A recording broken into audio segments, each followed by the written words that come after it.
নমস্কার বন্ধুরা, welcome back to my channel বৃষ্টি কিচেন ব্লগ। তো বন্ধুরা, চলে আসলাম তোমাদের জন্য নতুন একটি ভিডিও নিয়ে। ভিডিওটি শুরু করার আগে তোমরা যারা আমার চ্যানেল নতুন আছো, আমার চ্যানেলটিকে সাবস্ক্রাইব করে পাশে থাকা বেল আইকনটি বাজিয়ে দাও। তো বন্ধুরা, আজকে আমি তোমাদেরকে মুরগির চামড়া দিয়ে চচ্চড়ি করে দেখাবো। প্রথমে আমি তেলটা গরম হলে এর ভিতরে তেজপাতা এবং গোটা জিরে ফোড়ন দিয়ে নিয়ে এর ভিতরে দিয়ে দেবো পেঁয়াজ কুচি। তো এখানে আমি 2-3টার মতো পেঁয়াজ কুচি দিয়েছি। তো তোমরা চাইলে কিন্তু কম বেশি করেও দিতে পারো। এবার আমি পেঁয়াজটাকে একটু ভালো করে ভেজে নেব। অবশ্যই পেঁয়াজটা ভাজার সময় এর ভিতরে পরিমাণ মতো লবণটা দিয়ে দিতে হবে। তো এতে করে আমাদের পেঁয়াজটাও খুব তাড়াতাড়ি নরম হয়ে যায়, এতে করে আমাদের মশলাটা কষাতে কিন্তু অনেক ভালো হয়। এই জন্য আমি লবণটা দিয়ে আর কিছু সময় পেঁয়াজটাকে ভেজে এর ভিতরে দিয়ে দিব আমি এখানে ধনিয়া, গোটা জিরে এবং রসুন একসাথে শিলপাটায় বেটে নিয়েছিলাম।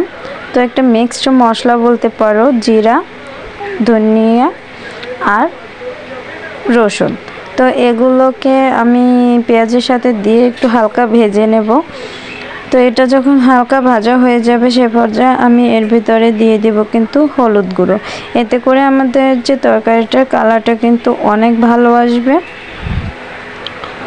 তো প্রথমে এটাকে কিন্তু একটু ভালো করে ভেজে নিতে হবে, কারণ রসুনের একটা কাঁচা গন্ধ থাকে, যাতে সেই রসুনের কাঁচা গন্ধটা একদমই চলে যায় সে পর্যন্ত কিন্তু আমাদের এটাকে একটু ভেজে নিতে হবে।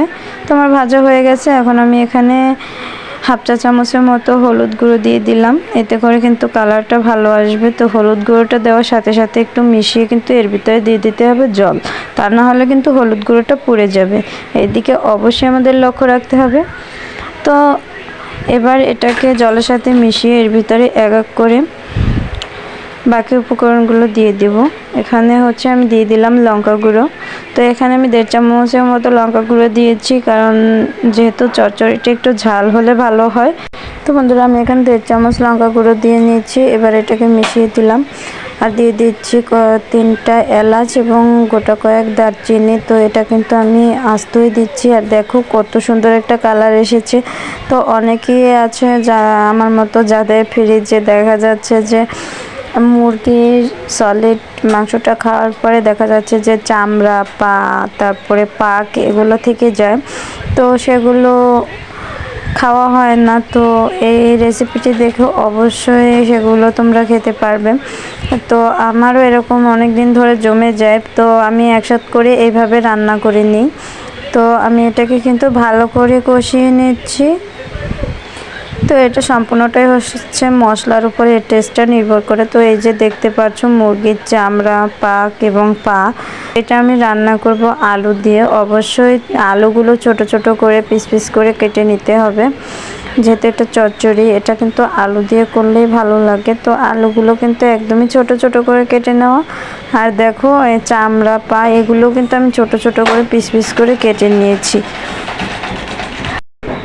তো অনেক সময় দেখা যাচ্ছে যে আমরা মাংসের সলিড অংশটা ব্যবহার করি এবং চামড়া, পা এগুলো হাড়ের অংশটা বাদ দিয়ে রেখে দিই আলাদা করে। তো সেই অংশটাই এভাবে রান্না করলে কিন্তু অনেক টেস্টি হয়। আর বৃষ্টির দিনে এরকম একটা মুরগির চাম দিয়ে চচ্চড়ি কিন্তু ভালোই লাগে। তো এটাকে কিন্তু ভালো করে কষিয়ে নিতে হবে। আমি এটাকে কিন্তু 15 থেকে 20 মিনিটের মতো কষিয়ে নিয়ে এরপরে এর ভিতরে দিয়ে দিচ্ছি জল। তো প্রথমে আমরা জলটা দিব না, কারণ এর থেকে যখন কষানো হবে তখন কিন্তু এর থেকে অনেকটা জল ছেড়ে দিবে। সেজন্য সেই জলটা শুকিয়ে নিয়ে আমরা পরিমাণ মতো জল দিয়ে দিব। তো এখন এটাকে আমি কিছু সময় রান্না করে নেব, তাহলে কিন্তু আমার মুরগির চচ্চড়িটা একদমই রেডি হয়ে যাবে। তো দেখো কত সুন্দর একটা কালার আসছে, আর এটা খেতেও কিন্তু অনেক টেস্টি। তো ছোট বড় এমন কেউ নেই যে এই রেসিপিটি পছন্দ করবে না। তো এই রেসিপিটির মূল তোমাদের ধনিয়ার গুঁড়োটা। তো এই রেসিপিটি ধনিয়ার গুঁড়া বা ধনিয়া বাটা দিলে কিন্তু অনেক টেস্টি হয়।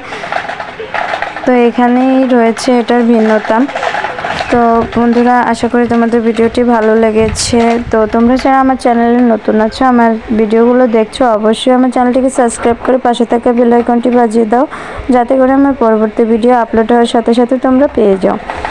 আর ভিডিওটি ভালো লেগে থাকলে অবশ্যই লাইক কমেন্ট শেয়ার করতে ভুলো না। তো বন্ধুরা, আজকের ভিডিও এ পর্যন্তই। সবাই ভালো থাকো, সুস্থ থাকো, এই কামনা করে আজকের ভিডিও এখানেই শেষ করছি। দেখা হবে তোমাদের সাথে নতুন কোনো ভিডিও নিয়ে।